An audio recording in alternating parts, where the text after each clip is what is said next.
Welcome to this series of readings of the Mechanization concept, a manifesto by the Great Divine Director. There are 22 parts to these releases by the Great Divine Director. He has asked that they be read in the order of their release. I am Caroline Hansky, the reader. The teachings were given by the Great Divine Director through the messenger Mark L. Prophet in 1965. Permission was granted for reading them and making them available to the general public in audio form.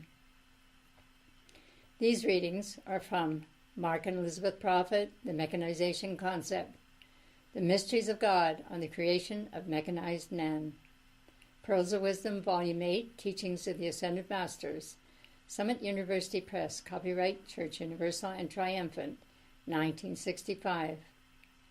They are also published as Mark L. Prophet, the Soulless one, Cloning a Counterfeit Creation, copyright 1965, 1980, 1981, Summit University Press. Why would you want to listen to and or read these releases? Because the message in them is as important now, or even more so, as when it was originally delivered. The message is serious and ought to be taken seriously. The mechanical, non-human creation, not created by God ones, are among us, and have been for thousands of years. We have taken on their consciousness to some degree and must free ourselves from it. Prayer and working on our psychology are two ways of doing this. But first we must be aware of what the mechanical consciousness is. These releases by the Great Divine Director are for this purpose. What makes this so relevant at this time? If you are following the news of the development of robots for every conceivable purpose, then is it not curious that this is made to seem a new development? As these current robots are portrayed, they are obviously mechanical. Yet, just as obvious from the Great Divine Director teachings is the fact that the robots that have been on the earth for thousands of years appear like humans. We don't know the difference. Then why is it important to make us think this is a new advanced development? Something to ponder. The Great Divine Director is a cosmic being with many offices in the spiritual hierarchy. For example, he is a member of the karmic board in which he represents the first ray of God power. He is known as the Great Divine Director because he has merged his consciousness with the cosmic cycles of God's divine plan for untold universes of light. Great Divine Director is a title of an office in the cosmic hierarchy, given to the one who, by virtue of diligent application over the eons, focuses within his causal body the formula of the ascension for the children of God and the sons and daughters of the Most High evolving in this cosmos. The causal body is the spiritual part of us in which is stored our attainment, all merit we have ever accrued, our treasures stored in heaven. The Great Divine Director's causal body is a giant blue sphere that surrounds the entire planet. Thus his attainment of cosmic consciousness qualifies him to ensoul the flame of divine direction on behalf of Earth's evolutions and untold lifeways beyond. The Great Divine Director long ago passed those initiations that placed him at cosmic levels of service and qualified him to become the Manu of the seventh root race.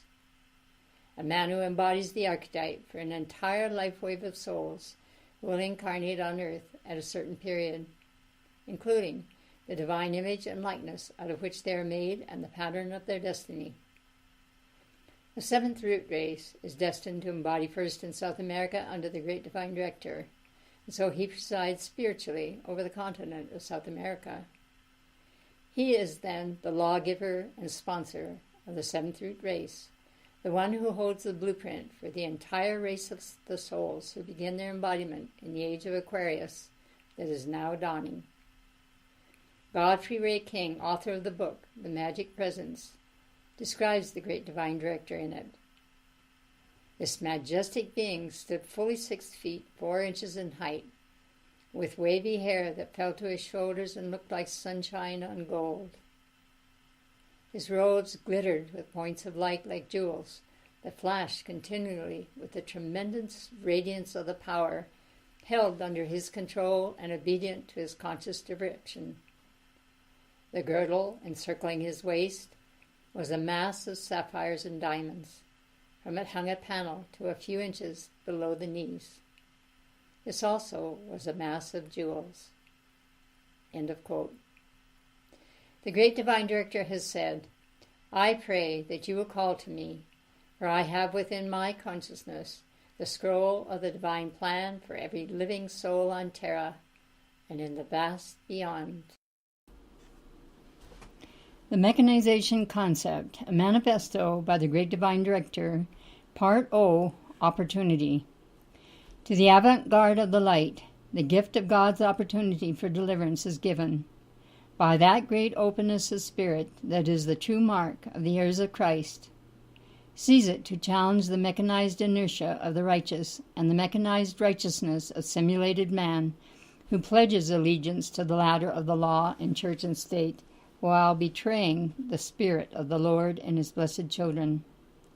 The spectacle of brother fighting against brother is never pleasant to contemplate. We allow that men do differ in their comprehensions and choices. However, the former can be expanded and the latter can be altered. But in many cases, human custom is left to defend its own position, whether that position be right or wrong, whereas true direction is needed from on high, that men might be given the perspective required to separate the dross from the gold in human experience. Now the hierarchy awaits the maturing of those young, inexperienced, but matured of heart, for the hour is at hand when a substantial contribution must be made by the many to the cause of freedom.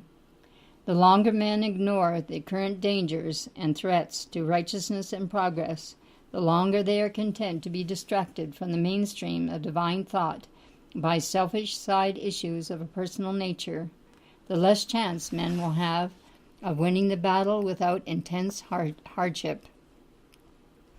Already the arts of communication and human science have made possible the corruption of many minds by the forces of evil, not only the corruption of those who are among the more simple of heart, but also of those who wield great power and influence in the social strata.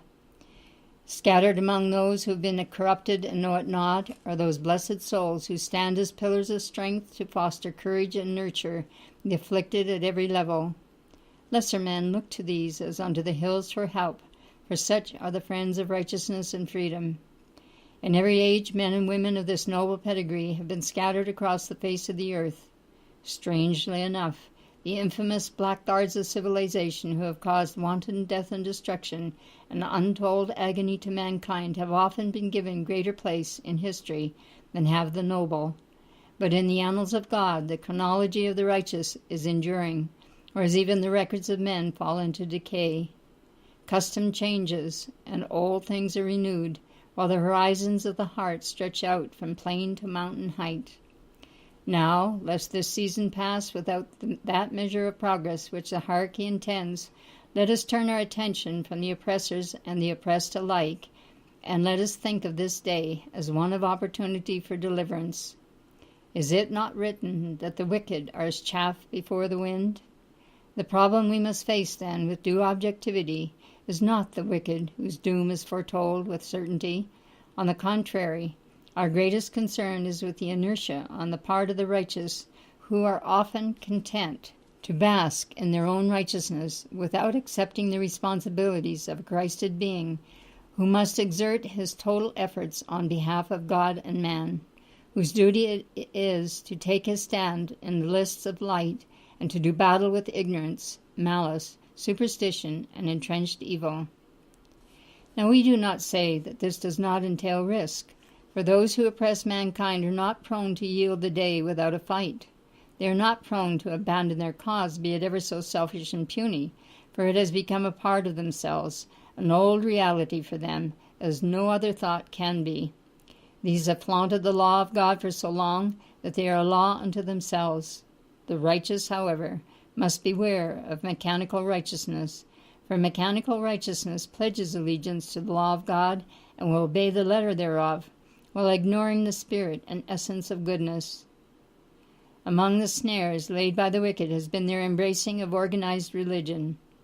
I do not say that a wealth of untold good is not brought forth through organization, even in the field of religion, but it is particularly insidious when one considers that these masqueraders, or wolves in sheep's clothing, have infiltrated the very foundations of religious endeavors throughout the planet, where they pretend to be purveyors of good, but are in reality continually functioning on the side of discord and confusion. Their purpose is clear to us, but not always so to mankind, who are held in the icy grip of the toiler. In childlike innocence, many of the virtuous among mankind shun the appearance of evil, which is as it should be, but they seem to lack the capability of rightly dividing the word of truth. Know ye not that it is within the province of the divine man to discern what type of spirit is acting behind every form and manifestation? This faculty of discernment is of a protective measure, and the apostles in the early church exhorted concerning its use, declaring, "Believe not every spirit, but try the spirits whether they are of God," and also, "Not every one that saith unto me, Lord, Lord, shall enter into the kingdom of heaven, but he that doeth the will of my Father which is in heaven." It is exceedingly difficult for many to sift the chaff from the wheat, and human favor and motive often stand behind the choosing of that specific endeavor which men will serve. In the Great White Brotherhood, the only criteria for service are truth, valor, and diligence. Men ought, then, to be diligent concerning what they do and laboring for the incoming kingdom. Men ought also to have the valiant sense of victory which overcomes the world, and they ought to accept no imposed condition, whether it be imposed by self or another, as having authority in their worlds, but to acknowledge only God's grace and law as the authority of life in manifestation. Those who hold high the tenets of God's truth can effectively carry out their service to life, while discernment of human error, as a grace, will be developed to preclude false or careless judgments.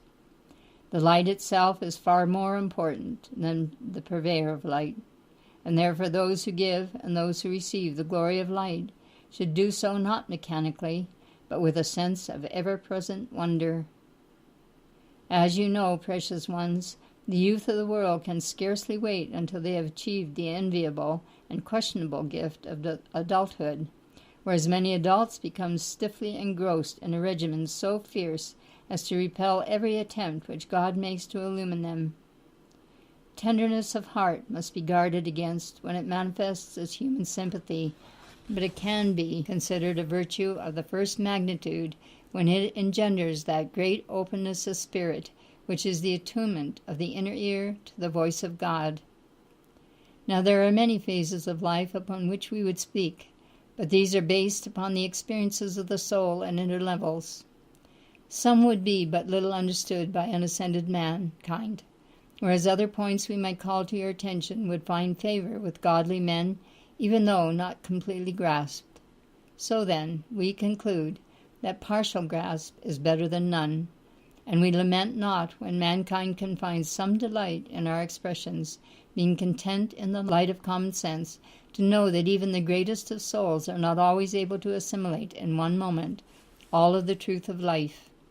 Rejoice, then, and be glad in that which you are able to receive, and drink deeply the draught of our wisdom, for we are but instruments in the hands of God, employed by him through the advent of the Holy Spirit in the service of divine illumination and assistance.